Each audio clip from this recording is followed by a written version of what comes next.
सबसे पहले धातु। वर्तमान में देखो ध्यान से, सबसे पहले कुछ बेसिक जानकारी देते हैं। वर्तमान में कुल 121 तत्व खोजे गए। कितना? 121। वर्तमान में अभी तक कुल 121 तत्व खोजे गए हैं, जिसमें ठीक जिसमें 92 तत्व प्राकृत में पाए जाते हैं। जिसमें 92 तत्व प्राकृत में पाए जाते हैं। कहाँ पाए जाते हैं? प्राकृत में, ठीक है ना। जिनमें 92 तत्व प्राकृत में पाए जाते हैं और शेष तत्व जो होते हैं मानव द्वारा बनाए गए। शेष तत्व किसके द्वारा बनाए गए हैं? मानव द्वारा। वर्तमान में कुल 121 तत्व खोजे गए हैं, जिनमें 92 तत्व प्राकृत में पाए जाते हैं और शेष तत्व मानव द्वारा बनाए गए हैं। और जिनमें आधातुओं की संख्या 22 है। आधातुओं की संख्या कितनी है? जिनमें आधातुओं की संख्या 22 है, ठीक है ना। इसके बाद देखो, धातुओं को उनके गुणों के अनुसार, धातुओं को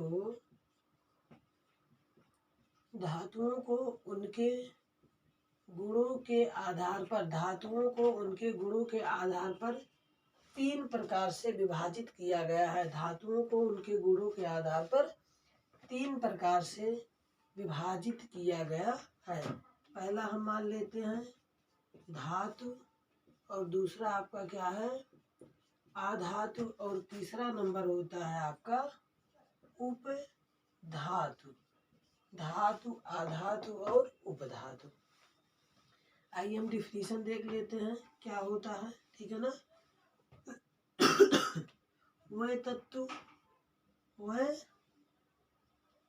डिफिनीशन क्या होता है? वह तत्व जो इलेक्ट्रॉन त्याग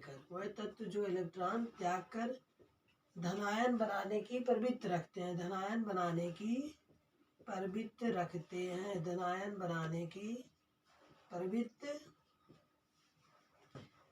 वह तत्व जो इलेक्ट्रॉन त्याग कर धनायन बनाने की प्रवृत्ति रखते हैं धातु कहलाते हैं, ठीक है ना। इसके बाद एक डिफिनीशन और हम जान लेते हैं, ठीक है ना। वह तत्व जो ऊष्मा और विद्युत चालन का गुण रखते हैं। वह तत्व जो ऊष्मा और विद्युत चालन का गुण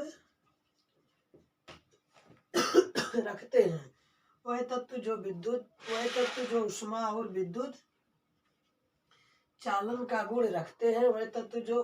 विद्युत चालन का गुण रखते हैं। और आघात वर्धनता क्या होती है आपकी? आघात वर्धनता और तन्यता का गुण रखते हैं, ठीक। आघात वर्धनता और तन्यता का गुण रखते हैं, धातु कहलाते हैं। 2 डिफिनीशन हमने आपको बताया। पहला, वह तत्व जो इलेक्ट्रॉन को त्याग कर धनायन बनाने की प्रवृत्ति रखते हैं, धातु कहलाते हैं। और दूसरा, वह तत्व जो ऊष्मा और विद्युत चालन का गुण रखते हैं और आघात वर्धनता तथा तन्यता का गुण भी रखते हैं, उसे धातु कहते हैं। और आइए थोड़ा सा हम धातु के बारे में बेसिक जानकारी, ठीक है ना। मनुष्य के शरीर में देखो, मनुष्य के शरीर में हीमोग्लोबिन में, ठीक है ना, हीमोग्लोबिन में लोहा पाया जाता है। मनुष्य के शरीर में हीमोग्लोबिन में लोहा पाया जाता है। और हड्डियों में, ठीक है ना, हड्डियों में क्या पाया जाता है आपका? मनुष्य के शरीर में लोहा, और हड्डियों में आपका पाया जाता है कैल्शियम। और हड्डियों में आपका क्या पाया जाता है? कैल्शियम पाया जाता है। और रक्त में आपका पोटेशियम क्या पाया जाता है? रक्त में आपका जो है पोटेशियम पाया जाता है। और क्या पाया जाता है? सोडियम पाया जाता है। पोटेशियम और सोडियम, ठीक है ना। अगला पॉइंट देख लेते हैं। पारा एक ऐसी धातु है जो द्रव अवस्था में पाई जाती है, ठीक है ना। आया समझ में? एकदम बेसिक और सिंपल जानकारी। धातु वह तत्व जो इलेक्ट्रॉन को त्याग कर धनायन बनाने की प्रवृत्ति रखते हैं, धातु कहलाते हैं। ठीक है ना। दूसरा डेफिनेशन, वह तत्व जो उष्मा और विद्युत चालन का गुण रखते हैं और आघात वर्धनता तथा तन्यता का गुण रखते हैं, धातु कहलाते हैं। ठीक है ना। और मनुष्य के शरीर में हीमोग्लोबिन में लोहा पाया जाता है, हड्डियों में कैल्शियम पाया जाता है और रक्त में पोटेशियम और सोडियम पाया जाता है। पारा ऐसी धातु है जो द्रव अवस्था में पाया जाता है। इसके बाद आ जाते हैं दूसरे नंबर पे हम आधातु। सेम इसी का उल्टा, इसमें इलेक्ट्रॉन को त्यागता है वह तत्व जो इलेक्ट्रॉन को ग्रहण करके यानी वह तत्व जो इलेक्ट्रॉन को ग्रहण करके इसमें आपका धनायन बनाते हैं और इसमें ऋणायन बनाने की प्रवृत्ति रखते हैं, फिर ऋणायन बनाने का गुण रखते हैं, उसे क्या कहते हैं? आधातु कहते हैं। वह तत्व जो इलेक्ट्रॉन ग्रहण करके ऋणायन बनाने की या फिर ऋणायन बनाने का गुण रखते हैं, आधातु कहलाता है। दूसरा एग्जाम्पल कह लो, वह तत्व जो सेम उसी का उल्टा उष्मा और विद्युत चालन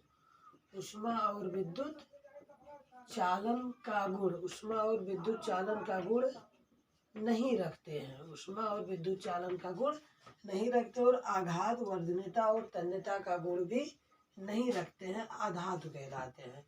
अगर एग्जाम्पल हम लिखना चाहें तो एग्जाम्पल लिख सकते हैं, जैसे कि आपका क्या होता है, कार्बन, ऑक्सीजन, सल्फर, क्या लिख सकते हो एग्जाम्पल में? कार्बन, ऑक्सीजन, सल्फर, ये सब क्या है? हमारी आधातु हैं। फास्फोरस, ठीक है ना, ETC। तो डिफिनीशन सुन लो एक बार फिर से। वह तत्व जो इलेक्ट्रॉन ग्रहण करके ऋणायन बनाने का गुण रखते हैं, वह तत्व जो इलेक्ट्रॉन ग्रहण करके ऋणायन बनाते हैं, ऋणायन बनाने का गुण रखते हैं, आधातु कहलाते हैं। दूसरा तत्व, वह तत्व जो उष्मा और विद्युत चालन का गुण नहीं रखते हैं, ठीक है ना। आघात वर्धनता और तन्यता का भी गुण नहीं रखते हैं, आधातु कहलाते हैं। एग्जाम्पल कार्बन, ऑक्सीजन, सल्फर और फास्फोरस, ETC। आइए हम अब देखते हैं उपधातु क्या होता है। उपधातु आपका क्या होता है? ठीक है ना। जो धातु और आधातु दोनों का गुण रखते हैं। क्या करते हैं? ये दोनों का गुण रखते हैं। धातु और आधातु दोनों का गुण रखते हैं, उससे हम क्या कहते हैं? उपधातु कहते हैं। यानी वह तत्व जो धातु और आधातु दोनों का गुण रखते हैं, उपधातु कहलाते हैं। एग्जाम्पल में आपका एंटीमनी, आर्सेनिक और क्या होता है? एंटीमनी। आर्सेनिक का क्या होता है आपका? एंटीमनी। दो धातु होता है आपका, एक क्या होता है? उपधातु आर्सेनिक होता है, दूसरा एंटीमनी होता है। ये उपधातु होते हैं क्योंकि ये धातु और आधातु दोनों का गुण रखते हैं। ठीक है ना। यहाँ पे आधातु में हम एक चीज और जान लेते हैं कि ब्रोमीन हमारा क्या होता है? ब्रोमीन एक ऐसी धातु है जो द्रव अवस्था में पाया जाता है, आधातु है। यानी हम यहाँ पे लिख देते हैं ब्रोमीन एक ऐसी आधातु है जो द्रव अवस्था में पाई जाती है। किस अवस्था में पाया जाता है? द्रव अवस्था में पाया जाता है। ठीक है ना। ब्रोमीन एक ऐसी आधातु है जो द्रव अवस्था में पाया जाता है। आइए बेसिक जानकारी लगभग आपको बहुत अच्छी लगी, एक बार फिर से रिवीजन कर लेते हैं। चैप्टर का नाम है धातु और आधातु। वर्तमान में कुल 121 तत्व खोजे गए हैं, जिसमें 92 तत्व प्राकृत में पाए जाते हैं, शेष मानव द्वारा बनाए गए हैं। जिनमें आधातुओं की संख्या 22 है,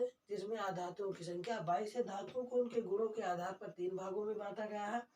पहला धातु, आधातु और उपधातु। धातु क्या होता है? वह तत्व जो इलेक्ट्रॉन त्याग कर धनायन बनाने की प्रवृत्ति या गुण रखते हैं, धातु कहलाते हैं। एग्जाम्पल उष्मा। दूसरा डेफिनेशन कह सकते हैं, वह तत्व जो उष्मा और विद्युत चालन का गुण रखते हैं, आघात वर्धनता और तन्यता का गुण रखते हैं, धातु कहलाते हैं। मनुष्य के शरीर में हीमोग्लोबिन में लोहा, हड्डियों में कैल्शियम, रक्त में पोटेशियम और सोडियम और पारा ऐसी धातु है जो द्रवावस्था में पाई जाती है। आधातु क्या होता है? इलेक्ट्रॉन ग्रहण करके ऋणायन बनाने की प्रवृत्ति या फिर गुण रखते हैं। आधातु कहलाते हैं वह तत्व जो ऊष्मा विद्युत चालन का गुण नहीं रखते, वह तत्व जो ऊष्मा और विद्युत चालन का गुण नहीं रखते हैं, ठीक है ना।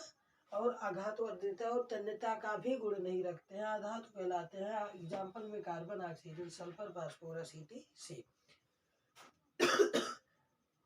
उपधातु क्या होता है? धातु और आधातु दोनों के गुण रखते हैं, जैसे आर्सेनिक और एंटीमनी। उन्हें हम क्या कहते हैं? उपधातु कहते हैं। आइए हम देखते हैं धातु और आधातु में अंतर क्या होता है, ठीक है ना। इतना तो आपने अब डायरेक्ट यहीं पे देख लो, पहला पॉइंट क्या होता गया और दूसरा पॉइंट क्या हो गया, ठीक। पहला पॉइंट कह सकते हैं वह तत्व जो इलेक्ट्रॉन को त्याग कर धनायन बनाने की प्रवृत्ति रखते हैं, वह तत्व जो इलेक्ट्रॉन को त्याग कर धनायन बनाने की प्रवृत्ति रखते हैं, धातु कहलाते हैं। वह तत्व जो इलेक्ट्रॉन को ग्रहण करके ऋणायन बनाने के गुण रखते हैं, आधातु कहलाते हैं। दूसरा पॉइंट, ठीक है ना। और हम आपको लिख देते हैं और पॉइंट क्या होता है, ठीक। दूसरा पॉइंट अगर हम लिखते हैं कि धातुओं में एक विशेष प्रकार की चमक होती है। धातुओं में क्या होता है? विशेष प्रकार की चमक होती है। धातुओं में विशेष प्रकार की चमक होती है। अधातुओं में आयोडीन और ग्रेफाइट को छोड़कर, धातुओं में आयोडीन और ग्रेफाइट को छोड़कर, आयोडीन और ग्रेफाइट को छोड़कर किसी भी धातु में चमक नहीं होती है। छोड़कर किसी भी धातु में चमक नहीं होती है। आयोडीन और ग्रेफाइट को छोड़कर किसी भी धातु में चमक नहीं होती है, ठीक है ना। इसके बाद आइए दूसरा पॉइंट हो गया, हम तीसरा पॉइंट देख लेते हैं। तीसरा, धातु में एक विशेष प्रकार की, धातु में विशेष प्रकार की ध्वनि उत्पन्न करने की क्षमता होती है। उत्पन्न करने की क्षमता होती है। धातु में विशेष प्रकार की ध्वनि उत्पन्न करने की क्षमता होती है, लेकिन अधातु में धातु की अपेक्षा